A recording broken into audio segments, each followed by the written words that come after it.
You know, there's this narrative we've all bought into. It's a beautiful picture, really. Fields of solar panels soaking up the sun, wind turbines spinning lazily off the coast, a completely clean, green grid powering our lives. It feels inevitable, doesn't it? Like we're just waiting for the last few coal plants to close up shop. It does feel that way.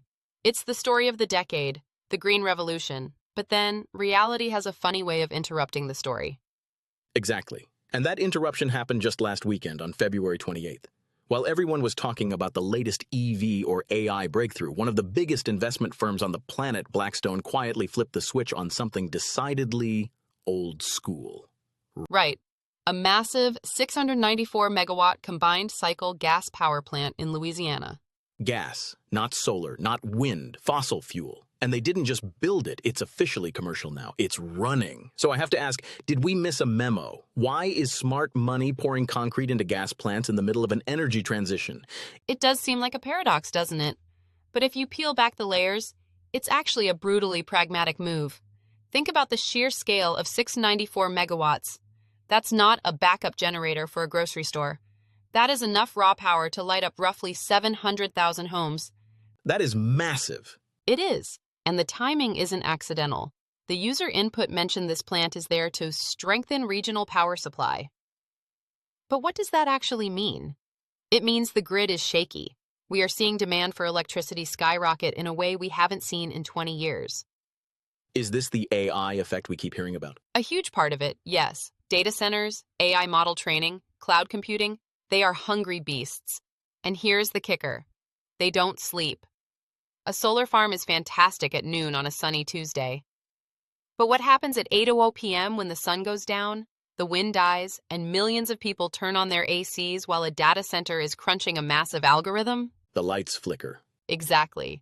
That's the nightmare scenario. And that is why industry analysts, and clearly Blackstone, are doubling down on gas. They view it as the critical baseload. I want to dig into that word, baseload. It sounds technical, but it feels like the emotional core of this debate. It is the core. Think of the power grid like a jazz band. Solar and wind are the soloists. They're flashy, they're exciting, they're the future. But they're unpredictable. Sometimes they play loud, sometimes they walk off stage. Gas? Gas is the drummer. The drummer? Yeah, boring, maybe. But steady. It keeps the beat. It doesn't stop. If the drummer stops, the music falls apart. Baseload is just a fancy word for power that is there when you need it, no matter what the weather is doing. So, in this context, Blackstone isn't betting against the green transition. They're betting that the transition is going to be messier and take longer than people think. Precisely. It's a hedge against chaos. There is a realization sinking in across the energy sector that we cannot just unplug the old system before the new one is fully battery-backed and ready. If we do, we get instability. And modern economies, especially ones relying on digital infrastructure, are allergic to instability. It's interesting you frame it that way. It makes gas sound less like the villain and more like, I don't know, a bridge? That is exactly the metaphor the industry uses. The bridge fuel. The idea is that gas carries us from the dirty coal era across the chasm to the renewable future. It burns cleaner than coal, it spins up fast, and it stabilizes the grid so we can build more solar without crashing the system. But here is the philosophical question, and maybe the cynical one. How long is this bridge? Because if companies are pouring billions into plants like the one in Louisiana, they expect a return on investment for 20, maybe 30 years. That's a long bridge. That is the multi-billion-dollar question. You don't build a 694 megawatt plant to run it for 5 years and tear it down. You build it to run for decades. So yes, there is a tension there. We are locking in carbon emissions for the foreseeable future to guarantee the lights stay on today. It's a trade-off. We are trading long-term climate purity for short-term economic security.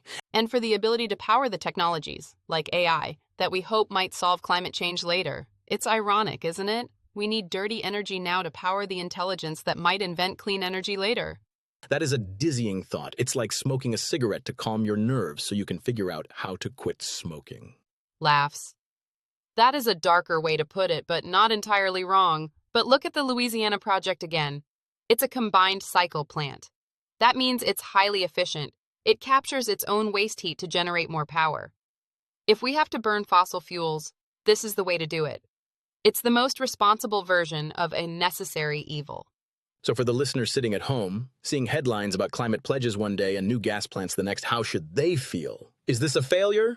I don't think it's a failure. I think it's a reality check. The Blackstone announcement is a signal that the market is prioritizing reliability. We are entering an era where energy security is going to be just as loud a conversation as energy sustainability. We want to save the planet, but we also really, really don't want our Wi-Fi to go out. Basically, yes.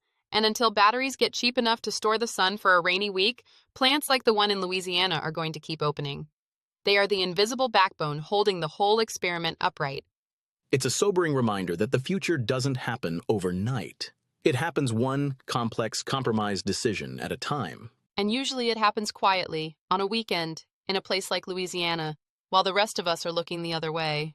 Well, that certainly changes how I look at the power outlet in the wall. It's not just magic. It's a constant balancing act between the world we have and the world we want. And that balance is going to cost us, one way or another. On that note, we'll leave you to think about what keeps your lights on tonight. Thanks for listening.